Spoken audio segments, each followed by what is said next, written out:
Hello students, आज का हमारा टॉपिक है एनामेलस ग्रोथ ऑफ स्टेम, तने में असंगत वृद्धि या तने में असंगत संरचनाएं।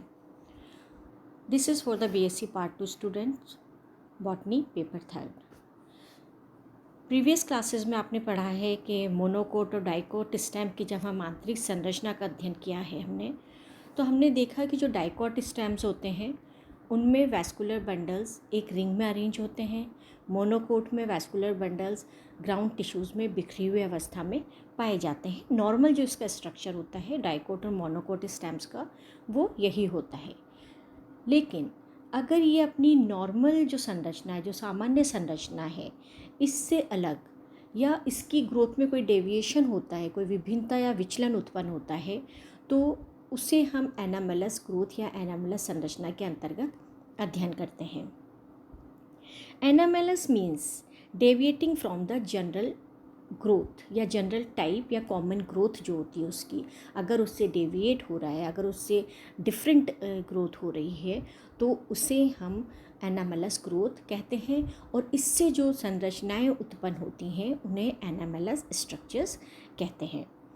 अकॉर्डिंग टू इसाव 1965, इसाव ने कहा कि इस तरह से उन्होंने परिभाषित किया कि ऐसी ग्रोथ जो कि बहुत कॉमन नहीं होती है, कुछ ही फैमिलीज या जीनस में पाई जाती है, उसको हम असंगत संरचना या असंगत वृद्धि में रख सकते हैं। There are some alternatives we produce new secondary tissues that do not follow a normal pattern। जैसा कि हमने आपको बताया कि जो असंगत संरचनाएं होती हैं या असंगत जो वृद्धि होती है वो एक नॉर्मल पैटर्न को फॉलो नहीं करती है, बल्कि कुछ डिफरेंट होती है, जो सामान्य संरचना होती है उससे डिफरेंट होती है। डाइकोट्स में ऐसे बहुत से मेंबर्स हैं जिनमें शुरू से ही उसके स्टेम में असामान्य या असंगत संरचनाएं बननी शुरू हो जाती हैं। तो अगर प्राइमरी स्ट्रक्चर उसका डेविएट होता है तो उसे हम प्राइमरी एनामेलस स्ट्रक्चर्स कहते हैं। और अगर सेकेंडरी ग्रोथ के समय जब द्वितीयक वृद्धि होती है उस समय कोई डेविएशन होता है तो उसे हम सेकेंडरी एनामेलस ग्रोथ या उससे बनने वाली संरचनाओं को सेकेंडरी एनामेलस स्ट्रक्चर्स कहते हैं। तो एनामेलस स्ट्रक्चर्स दो तरह के हैं, primary anomalous structures and secondary anomalous structures.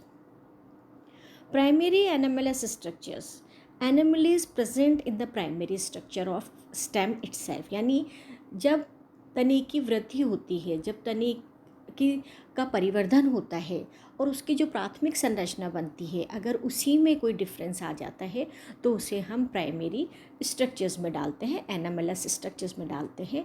For example, अगर कॉर्टिकल रीजन में कोई वैस्कुलर बंडल्स बन जाते हैं, या फिर मेडुलरी रीजन में कोई वैस्कुलर बंडल बन जाए, या फिर वेसल्स में अगर जाइलम एब्सेंट हो, या इंट्राजाइलरी फ्लोएम बन जाए, तो ये वो संरचना है जिन्हें हम प्राइमरी असंगत संरचनाएं, प्राथमिक असंगत संरचनाएं कहते हैं। सेकेंडरी एनामेलस स्ट्रक्चर्स में जो एनामेलस स्ट्रक्चर होता है वो form due to the abnormal type of secondary growth, यानी जो द्वितीयक वृद्धि होती है वो असामान्य हो जाए तो उसे हम सेकेंडरी एनामेलस स्ट्रक्चर्स के अंतर्गत अध्ययन करते हैं। फॉर एग्जांपल, इंटरजाइलरी फ्लोएम या एम्बेडेड फ्लोएम जिसे हम कहते हैं कि जाइलम के बीच में फ्लोएम का पाया जाना, या फिर accessory formation of accessory cambial strips.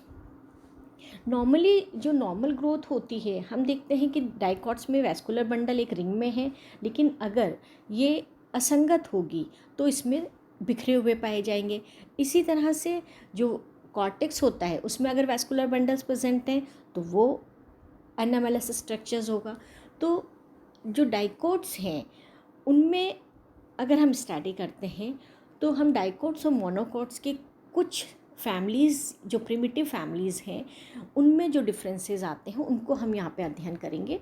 तो जो नॉर्मली जो कॉमन टाइप के एनामेलस स्ट्रक्चर्स बनते हैं, those are the scattered vascular bundles in dicotyledons, जैसा कि डाइकोटिलेडन्स में एक रिंग में होते हैं वैस्कुलर बंडल, और अगर बिखरे हुए होंगे तो वो एनामेलस होंगे। Second is vascular bundles arranged in ring in monocotyledons, यानी एक बीजपत्री में वैस्कुलर बंडल्स या संवहन पुलों का एक वलय में व्यवस्थित होना एक असंगत वृद्धि होगी। कॉर्टिकल बंडल यानी कॉर्टेक्स रीजन में अगर वैस्कुलर बंडल्स प्रेजेंट हो, मेडुलरी बंडल्स पिथ रीजन में, मेडुलरी पिथ रीजन में वैस्कुलर बंडल्स प्रेजेंट हो, या फिर इंटरनल फ्लोएम या इंट्राजाइलरी फ्लोएम यानी जाइलम के बीच में फ्लोएम का पाया जाना। Separate xylem and phloem bundles, normally आप देखते हो कि वैस्कुलर बंडल्स में जाइलम और फ्लोएम एक साथ होते हैं, लेकिन अगर ये सेपरेट होंगे तो this is lying under the anomalous growth. Absence of vessels यानी वाहिकाओं की अनुपस्थिति जाइलम में, एंड पॉलीस्टिलिक कंडीशन। अभी तक आप पढ़ते हो कि endodermis pericycle then vascular bundle, यानी एक स्टील में सारी संरचनाएं होती हैं, लेकिन अगर यही संरचनाएं एक से ज़्यादा हो जाती हैं तो उसे बहुरंभीय या पॉलीस्टिलिक कंडीशन कहते हैं। तो first one is the scattered bundles in dicotyledons. इसको हम अभी स्टडी करेंगे।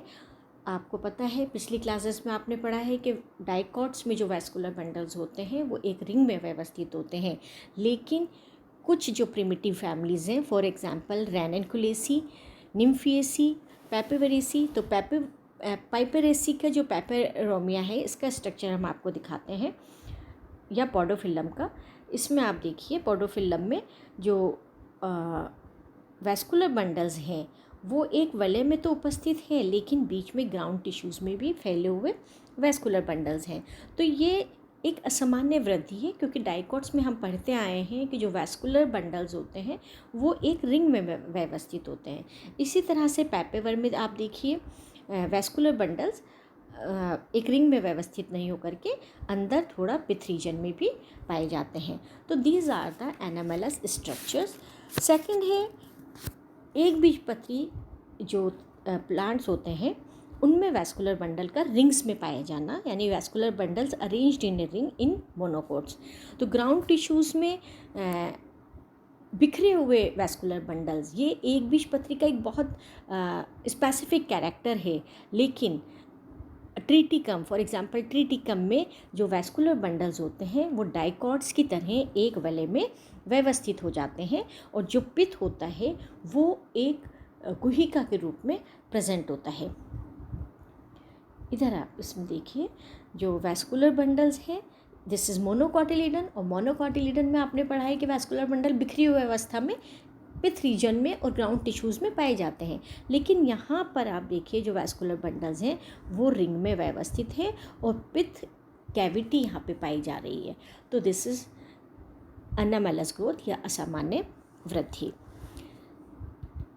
नेक्स्ट है प्रेजेंस ऑफ कॉर्टिकल बंडल्स, यानी कॉर्टेक्स रीजन में वल्कुटीय संवहन पूल, कॉर्टेक्स रीजन में वैस्कुलर बंडल्स का पाया जाना। कुछ डाइकोट फैमिलीज़ की जो डाइकोट्स तने हैं उनका अगर हम इंटरनल स्ट्रक्चर देखते हैं तो उनके कॉर्टिकल रीजन में वैस्कुलर बंडल्स पाए जाते हैं। तो vascular bundles present in the cortical region is known as cortical vascular bundles. जो वैस्कुलर प्लांट्स होते हैं उनकी तकरीबन 38 फैमिलीज़ के जो मेंबर्स हैं उनमें कॉर्टिकल वैस्कुलर बंडल्स पाए जाते हैं। डाइकॉट्स में मेनली निक्टैंथस कैजुराइना में कॉर्टिकल वैस्कुलर बंडल्स होते हैं। इसमें आप देखिए दिस इज कैजुराइना। नॉर्मल जो एक रिंग प्रेजेंट है डाइकोट में जो होती है वो तो है ही, इसके अलावा आप देखिए कॉर्टिकल रीजन में ये वैस्कुलर बंडल उभारों के नीचे प्रेजेंट हैं। तो ये एक इसकी असामान्य वृद्धि है जो इसकी प्राइमरी स्ट्रक्चर में ही उपस्थित होती है। इसी तरह से निक्टैंथस में आप देखिए ये कॉर्टेक्स रीजन में इन्वर्टेड वैस्कुलर बंडल्स पाए जा रहे हैं। वैस्कुलर जो नॉर्मल प्राइमरी स्ट्रक्चर है वो प्रेजेंट है, लेकिन आसपास भी इसमें एग्जार्च वैस्कुलर बंडल निक्टैंथस में इन्वर्टेड वैस्कुलर बंडल्स प्रेजेंट होते हैं। Here you can see inverted vascular bundles, these are the inverted vascular bundle. यानी जो जाइलम होता है वो आपने देखा है सेंटर की तरफ होता है, फ्लोएम बाहर की तरफ होता है, तो ये इन्वर्ट हो जाता है, यानी जो फ्लोएम है वो अंदर की तरफ हो जाता है और जाइलम बाहर की तरफ चला जाता है। तो इन्वर्टेड वैस्कुलर बंडल निक्टैंथस में प्रेजेंट होते हैं। तो this is the cortical vascular bundle. जो स्ट्रक्चर है वो एक असामान्य वृद्धि है। Next is presence of medullary bundles, यानी जो पिथ रीजन है, जो मेडुलरी रीजन है, अगर उसमें वैस्कुलर बंडल्स प्रेजेंट होते हैं तो उसे मेडुलरी वैस्कुलर बंडल्स कहते हैं। डाइकॉट्स की अप्रोक्सीमेटली 40 जो फैमिलीज़ हैं उनके मेंबर्स में पिथ रीजन में जो पेरेन्काइमेटा सेल्स हैं वहाँ पर मेरिस्टेमेटिक सेल्स हो जाती हैं और वो कैम्बियम फॉर्म करती हैं। और ये जो कैम्बियम होता है ये बहुत लिमिटेड होता है और ये वैस्कुलर बंडल फॉर्म कर लेता है। तो जब ये वैस्कुलर बंडल नॉन फंक्शनल हो जाता है तो इन जो पित्त के जो मेडुलरी बंडल्स हैं ये बाहर की जो सेल्स होती हैं पेरेन्काइमेटा सेल्स होती हैं वो मेरिस्टेमेटिक हो जाती हैं और फिर वो बाहर की तरफ नया कैम्बियम फॉर्म कर देती हैं। तो पिथ रीजन में वैस्कुलर बंडल्स जब प्रेजेंट होते हैं तो इन्हें मेडुलरी वैस्कुलर बंडल्स कहते हैं। These are commonly found in Ranunculaceae family, Amaranthraceae, Acanthaceae, Cactaceae and Chenopodiaceae. Their number varies from 1 to many, यानी ये एक से बहुत अधिक मात्रा में भी मेडुलरी बंडल्स हो सकते हैं। Sometimes 2 medullary bundles central region में पाए जाते हैं और बाहर रिंग्स के फॉर्म में पाए जाते हैं। तो ये 2 से लेकर के बहुत अधिक तक इनके नंबर्स हो सकते हैं। In this diagram you can C anemone में मेडुलरी बंडल्स सेंटर में प्रेजेंट है, आप देखिए यहाँ पे। इसके अलावा मेडुलरी बंडल एकाइरेंथस में भी पाए जाते हैं जो हम आपको आगे स्टडी कराएंगे जब हम सेकेंडरी स्ट्रक्चर्स को स्टडी करेंगे। And this is the stem of Aurelia, जिसमें आप देखिए मेडुलरी बंडल जो मेन वाले है रिंग है वो तो है ही, इसके अलावा मेडुलरी रीजन में भी वैस्कुलर बंडल्स प्रेजेंट होते हैं। कुछ फैमिलीज़ फॉर एग्जांपल कॉन्वोल्वुलेसी जो है उसमें आर्जीरिया प्लांट में लगभग 20 मेडुलरी वैस्कुलर बंडल्स बिखरी हुई अवस्था में पाए जाते हैं जो कि इन्वर्टेड होते हैं, आइसोबाइलेटरल होते हैं। ऑरेलिया में हमने आपको बताया है कि जो वैस्कुलर बंडल्स होते हैं वो इन्वर्सली ओरिएंटेड वैस्कुलर बंडल्स होते हैं। इन्वर्टली ओरिएंटेड यानी सिंपल जो स्ट्रक्चर होता है जाइलम सेंटर की तरफ होता है, फ्लोएम बाहर की तरफ होता है। अगर जाइलम बाहर की तरफ और फ्लोएम अंदर की तरफ चला जाए तो that vascular bundle is known as inverted vascular bundles. तो मेडुलरी बंडल्स ऑरेलिया में इन्वर्टेड होते हैं, इन्वर्सली ओरिएंटेड वैस्कुलर बंडल्स पाए जाते हैं। आगे भी हम असामान्य जो संरचनाएं हैं उनको अध्ययन करेंगे, उसको हम नेक्स्ट क्लास में स्टडी करेंगे। आज के लिए इतना ही, थैंक यू।